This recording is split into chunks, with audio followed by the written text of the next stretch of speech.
Guys अगर आप online अभी चेक करें तो आपके पास बहुत सारे ऑप्शंस मिल जाते हैं वैक्यूम क्लीनर के, और उनमें से एक मैंने चूज़ किया है आईबेल का वैक्यूम क्लीनर। और आपको चूज़ करते हुए भी काफ़ी चीज़ें ध्यान रखनी पड़ेंगी कि किस किस पर्पज़ के लिए आपको चाहिए, क्या कैपेसिटी का चाहिए और क्या सक्शन उसका प्रेशर होना चाहिए, वो सब कुछ आपको देखना पड़ेगा। बट जो मुझे अपने लिए सूटेबल रहता है तो वो मैंने चूज़ किया। और प्राइस भी बहुत मैटर करता है कि आप किस रेंज में लेना चाहते हैं। जैसे ये वाला जो है ये 3200 के अराउंड का आपको मिल जाता है, और ये आईबेल का है। रिव्यूज़ में किसी ने लिखा हुआ था कि आईबेल का प्रोडक्ट नहीं है, बट इसमें थोड़ा-सा डाउट इस वजह से क्रिएट होता है क्योंकि इस यूनिट पे कहीं पे भी आईबेल नहीं लिखा हुआ है। बट यहाँ पे आप देख सकते हैं पावर्ड बाय आईबेल लिखा हुआ है। तो इसमें हम डिस्कस करेंगे इसके स्पेसिफिकेशन के बारे में, इसके फंक्शंस के बारे में, और ये कैसे वर्क करता है, और किस तरीके से ये आपके लिए यूज़फुल हो सकता है या यूज़फुल नहीं हो सकता है, वो सब कुछ हम इसमें डिस्कस करेंगे। तो सबसे पहले हम बात करते हैं इसके स्पेसिफिकेशन की। स्पेसिफिकेशन में अगर हम देखें तो यहाँ पे ऑलरेडी सब कुछ लिखा हुआ है, जैसे वेट और ड्राई ये दोनों को यूज़ करता है। इसमें ब्लोअर फंक्शन है, मैं बताऊंगा किस तरीके से ये ब्लोअर फंक्शन भी करता है। फिर उसके बाद मेन जो चीज़ है वो है आपकी सक्शन पावर, और इसमें यूज़ होती है 16.7 किलो पास्कल की सक्शन पावर। और यूनिट की जो आप बोल सकते हैं कैपेसिटी, यानी ये कितना डस्ट ये कैच कर सकता है, वो 10 लीटर्स की इसकी कैपेसिटी है। तो इसका ये ओवरऑल एक छोटा सा स्पेसिफिकेशन जो हम यूज़ करते हुए ध्यान रखते हैं। दूसरा, अगर पावर की बात करें यानी इलेक्ट्रिसिटी की, तो ये 1000 वॉट की पावर यूज़ करता है। 1000 वोल्ट की पावर ये यूज़ करता है जब भी आप इसको यूज़ करोगे। यहाँ पे अगर रेट की बात करें तो 8000 के अराउंड लिखा हुआ है, बट आपको अमेजोन पे ये अराउंड 3300 का मिल जाएगा। तो अब हम पहले बात करते हैं इस यूनिट की। इस यूनिट पे भी स्पेसिफिकेशन ऑलरेडी दी हुई है। यहाँ पे ऑन ऑफ का बटन है। ये जो आपका ऊपर वाला पार्ट है ये ऊपर से खुल जाता है। अब इसको हम खोल के देख सकते हैं। ये चीज़ यहाँ से खुल जाती है, और ये हमारा क्या है, फ़िल्टर है। और खुलने के बाद हम इसको साइड में रख सकते हैं। ये बकेट है, और बकेट और जो हमारा फ़िल्टर है इसके बीच में ये जाली लगी हुई है। तो ये जाली के बाद ये बकेट है, और इस बकेट की कैपेसिटी ही 10 लीटर है। 10 लीटर तक की डस्ट ये इसमें डाल सकता है। और ये डस्ट हमारे यूनिट में ना जाए इस वजह से ये जाली यहाँ पे आपको लगानी पड़ेगी, हमेशा लगा के रखनी पड़ेगी। ये इसके साथ अटैच्ड है ऑलरेडी, बट आपको भी ध्यान रखना है कि ये बिना इसके आप यूज़ ना करें। अगर आप बिना इसके यूज़ करोगे तो डस्ट इस यूनिट के अंदर चली जाएगी, जो कि हमें बिल्कुल भी नहीं चाहिए ऐसा। तो ये आपको थोड़ा ध्यान रखना है। और बंद करने का भी जो प्रोसेस है वो काफ़ी ईजी है। जस्ट आपको यहाँ पे इसको प्लेस करना है, जस्ट ऐसे, तो ये बंद हो जाएगा। तो ये यूनिट अब बंद हो गई है। अब बात करते हैं इसकी सक्शन और ब्लोअर फंक्शन की।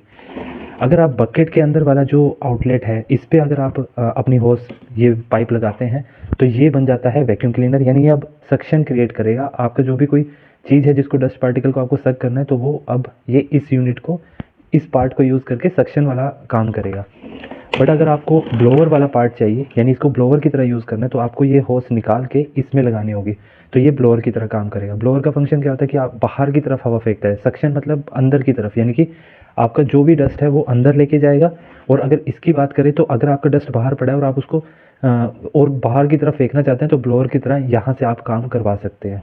तो इसमें दोनों फंक्शन होते हैं, वेट और ड्राई दोनों यूज़ कर सकते हो। अब हम बात करते हैं इसकी केबल की। ये 5 मीटर की केबल ये इन्होंने दी है, जो कि काफ़ी कन्वीनियंट है और काफ़ी यूज़फुल रहती है जब भी हमें दूर दूर तक यूज़ करना है, क्योंकि हर जगह प्लग नहीं हो सकते। तो इन्होंने ये काफ़ी अच्छा किया है कि ये काफ़ी लंबी वायर दी है, 5 मीटर की वायर दी है, जो कि आपको बहुत कन्वीनियंट रहेगी।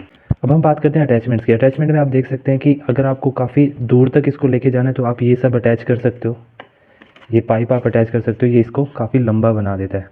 ठीक है। उसके बाद अगर आपको कुछ ऐसा है कि ब्रश के साथ वैक्यूम क्लीनिंग करनी है, तो आप ये ब्रश यूज़ कर सकते हो। आपको कहीं पतली जगह पे करना है तो ये चीज़ यूज़ कर सकते हो। इसी तरीके से ये है, आपको काफ़ी वाइड एरिया में करना है, जल्दी से करना है, तो आप ये वाला यूज़ कर सकते हो। और फिर ये भी आप यूज़ कर सकते हो अपना वेट और ड्राई क्लीनिंग दोनों के लिए। तो यहाँ पे काफ़ी सारे अटैचमेंट्स आप देख सकते हैं। ये सब अटैचमेंट इसके साथ आते हैं, जो कि आप डिफरेंट पर्पज़ के लिए यूज़ कर सकते हो। लेकिन स्टार्ट करने से पहले मैं ये बता दूं कि जो इसमें एक प्रॉब्लम मुझे लगी वो है इसकी नॉइज़। वैक्यूम क्लीनर कोई भी है वो काफ़ी करते ही हैं, और जितनी पावर, जितने सक्शन पावर आप बढ़ाते रहोगे उतनी ज़्यादा नॉइज़ आपको मिलेगी देखने को। तो वहाँ पे हमें कॉम्प्रोमाइज़ करना पड़ेगा, हम उस चीज़ का कुछ कर नहीं सकते। तो गाइस हमने अब इसकी इलेक्ट्रिसिटी केबल जो है वो लगा दी है। अब हमें इसका बटन ऑन करना है, और बटन ऑन करने के बाद मैंने यहाँ पे कुछ चीज़ें रखी हैं जो कि अलग अलग वेट की हैं, जहाँ से हमें आइडिया लग सकता है कि ये कितना सक्शन क्रिएट करता है और कितनी पावर इसमें है ये सब उठाने के लिए। ऑब्वियसली अगर ये सब उठा सकता है तो डस्ट भी उठा ही सकता है।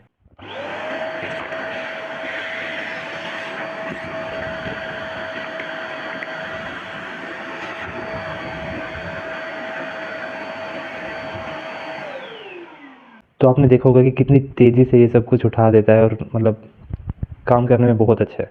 16.7 किलो पास्कल की सक्शन पावर काफ़ी सही है और आपके घर के ऑलमोस्ट सभी काम ये कर सकता है। गाड़ी के लिए तो बेस्ट है, गाड़ी के लिए आपको बहुत सही ये रहेगा और मैंने गाड़ी के लिए काफ़ी यूज़ किया है, तो उसमें तो इसमें कोई कमी नहीं है। घर के बहुत बड़े कामों में नहीं यूज़ हो सकता कि अगर आप पूरी फ्लोर क्लीनिंग वगैरह सोचो, वो सब के लिए पॉसिबल नहीं है। कोई आप वैक्यूम क्लीनर ले लो, वो आप नहीं करोगे, वो आप नहीं करोगे किसी भी वैक्यूम क्लीनर से पूरा फ्लोर क्लीन वगैरह वो नहीं करोगे, झाड़ू ही मारोगे आप। बाकी घर के जो छोटे मोटे काम है या आपको दिवाली के अराउंड सफाई करनी है या वैसे कोई भी छोटे मोटे काम, सोफ़ा वगैरह, ये सब कुछ ऐसी जगह जहाँ पे आप नॉर्मल क्लीनिंग नहीं कर सकते, वैसी सब जगहों पे ये काफ़ी सही फंक्शन करेगा और काफ़ी सही मुझे लगा। इसमें मुझे कोई कमी नहीं लगी। आवाज़ आपने देख ली, ये आवाज़ करता है, वो एक मुझे इशू लगा, उसके अलावा इसमें कोई कमी नहीं लगी है। आपको चेक करना है कि आपको इससे भी बड़ी कैपेसिटी का चाहिए, यानी कि 10 लीटर से ज़्यादा चाहिए, तो आप आगे जा सकते हैं। अगर आपको कैपेसिटी और कम चाहिए तो आप कम वाला भी ले सकते हैं, बट अगर आपको मीडियम से रेंज का चाहिए तो आप इसकी तरफ जा सकते हैं। इसका लिंक मैं डिस्क्रिप्शन में देके रखूँगा, अगर आपको चेकआउट करना है तो वहाँ से चेकआउट कर सकते हैं। Okay friends, thanks for watching, take care.